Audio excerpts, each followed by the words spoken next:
What's up, gang? Tommy with Studio Sense here, gently guiding you on how to elevate your scent game in a way that's unique to you. Now, today we're talking about a brand new release. I guess you could say the green around this fragrance has been kicked off, so it's been out there long enough to where you may have even been able to wear it and to experience it. Try a sample of it. Valentino Uomo, born in Roma Extradose. Yes, it's a very long name. There's a lot of fragrances in this line, and I'm just going to shorten it by calling it BIR. Born in Roma. This is the Born in Roma line, and Extradose is the latest in a very popular line of fragrances. Is it one of those flankers that feels like a cash grab because there's not a lot of ingenuity that went in, or creativity that went into naming the fragrance? Wow, this is almost like just an extra dose of, hey, extra dose. So I don't know, it feels kind of kitschy to me. But we're going to find out that, at least my opinion on that, in this first impressions video. I'm going to tell you some information that will help you decide whether it's something you want to buy, something you want to pass over, or maybe something you want to get a little bit smaller version of, a smaller mil instead of a 100 ml bottle, that kind of stuff. We got that and more coming right up.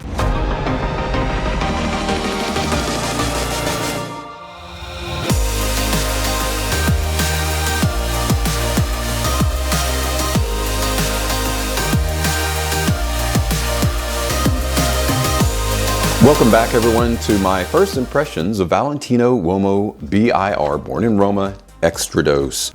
Now, if you're thinking this is a bit of a redundancy for Born in Roma, you might not be wrong, because we have Born in Roma Intense, the EDP, which is a very intense, very long-lasting. If you're wanting something that's going to be a very long-lasting version that has that familial Born in Roma DNA, then Intense is your guy. And you can get a full bottle, 100 ml bottle, for under 60 bucks these days at most discounters. So why then would Born in Roma Extradose come along? We're going to talk a little bit about it, but before we do anything else, in typical fashion, let's take a quick look at the presentation. Valentino Uomo Born in Roma Extradose is said to push the boundaries of your experience. It is the highest concentration of Born in Roma. It will help you pursue the irresistibility of the Born in Roma fragrances. On the inside flap, it says use this unique code on valentinobeauty.com and you'll get a unicorn at your doorstep. Amazon will deliver it, something like that. You can either scan the QR code or use the code,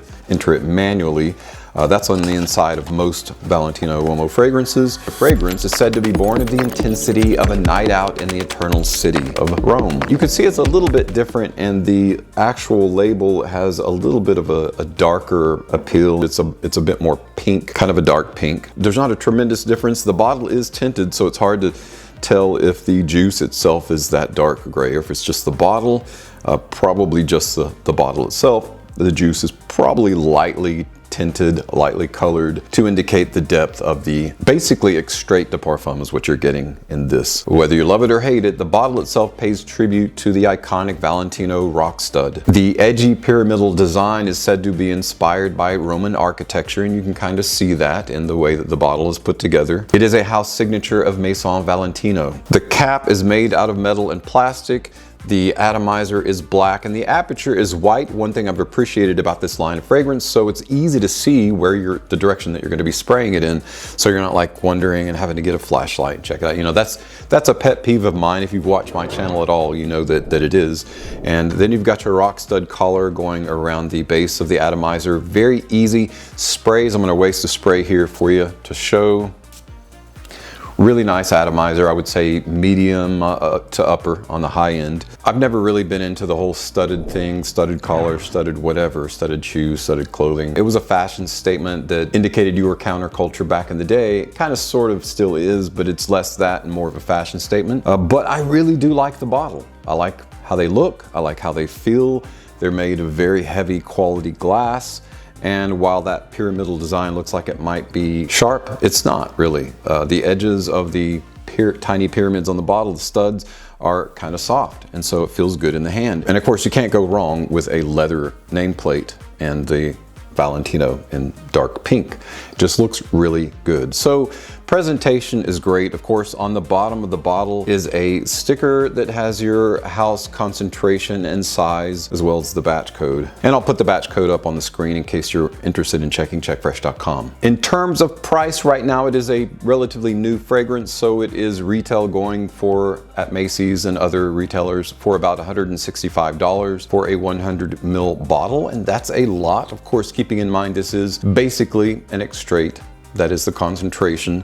It is the highest concentration of any BIR fragrance to date. So you're paying for that, but you can still get it at discounters. It's been out long enough. It is now kind of appearing in discounters. You can get it right now. You can get a 100 ml bottle at jomashop.com for about $148 for a 100 ml bottle, and less than $100 for the 50 ml size if you want to get the smaller size. And that is the question, isn't it? Do you want to get it? Is it something that you want? Is it something that you have to have? Is it a must buy or a must own? I'll get into that here in just a minute. Still talking about the presentation though, if I would have to grade it on a curve, I would say I give this presentation a solid B. I would give it a higher rating, but it's just, there's nothing new about it. But we're not really grading it on the presentation overall. It's not a different, all flankers are pretty much imitating one after the other. In terms of looks, it's the smell that we're interested in. So what are the notes that make up Extradose? Valentino Uomo Born in Roma Extradose features. Well, the top notes are bergamot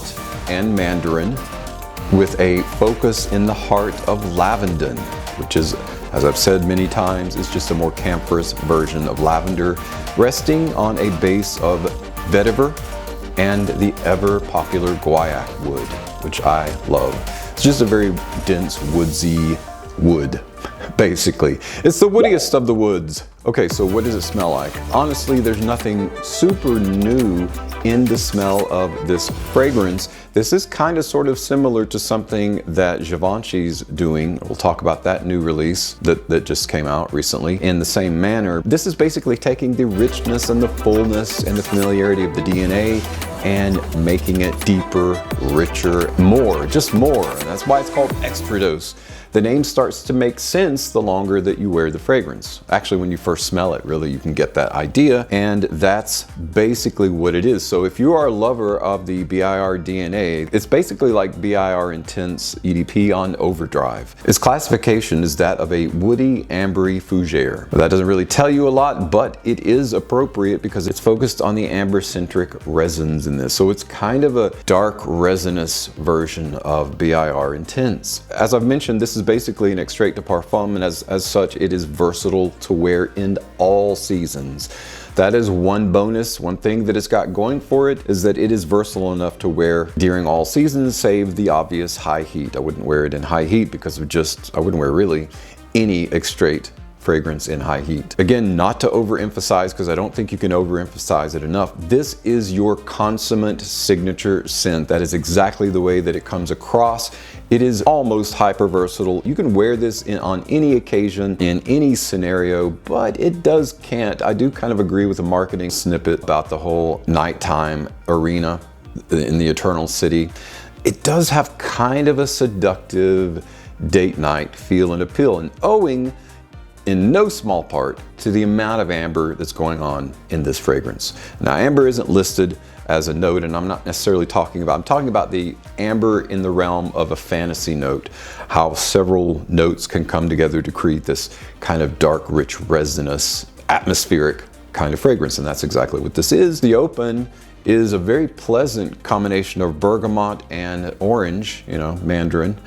So the open is very, very pleasant, but it's probably the briefest open of the Born in Roma line. This high quality vetiver that gives it its elegant, dry, little bit of background of green there. The lavender is very loud in this. It's a very strong, very camphorous, not medicinal, but just on the edge of. We've got bergamot and mandarin walking out the door, and before they can even go, "Hi guys," you've got lavender just steamrolling over the top of them, being, "I'm here." Whoosh. Very vociferous, very voluminous kind of lavender. By the way, I did want to mention, it's no small thing that you can get free shipping at Joma Shop. Shipping is a necessary evil. It almost feels like insult to injury when you've spent that much money and then you got to pay $15 or whatever for shipping. It's really nice then to get free shipping. And so Joma Shop's doing that take advantage of that if you do want to get the fragrance. At least I recommend that. In terms of longevity, if you haven't figured out already, this is a longevity beast. And it's no small aroma, even on that 10th hour. It's pretty heavy. It does pull back by hour 10, hour 11 a little bit, but overall you're getting a very strong, powerful, we'll just say beast of longevity, because it is. Even though it's a bit softer in that 9th and 10th hour, it is easily detectable, delectable. I'm a big fan of the BIR line anyway, because I love the combination of tobacco and apple.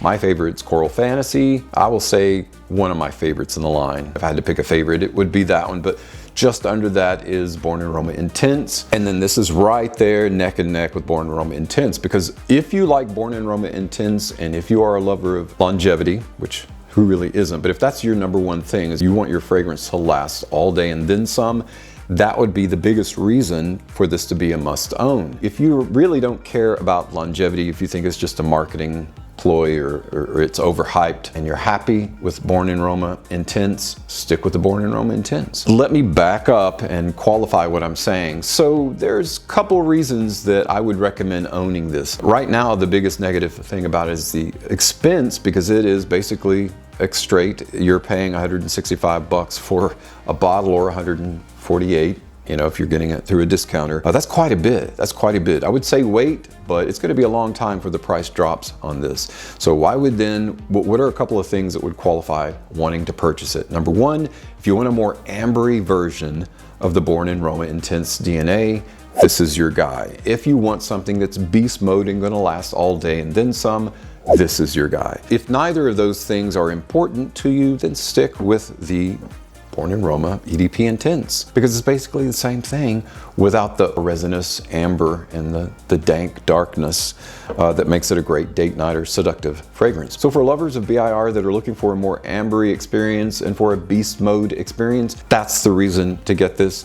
For lovers of BIR Intense that don't care about either of those things, maybe stick with this, or maybe buy, you know, if you're a completionist and you want to own all of them, maybe get the smaller version, you know, the 50 ml version, or wait until the price has dropped either a little bit or dramatically before you go all in to purchase it. Having said that, I really enjoy wearing it. You know, there's nothing negative that I can say about it. It is, and you know, some people are going to be like, it's a bit extra. It's a redundant flanker. It's a cash grab.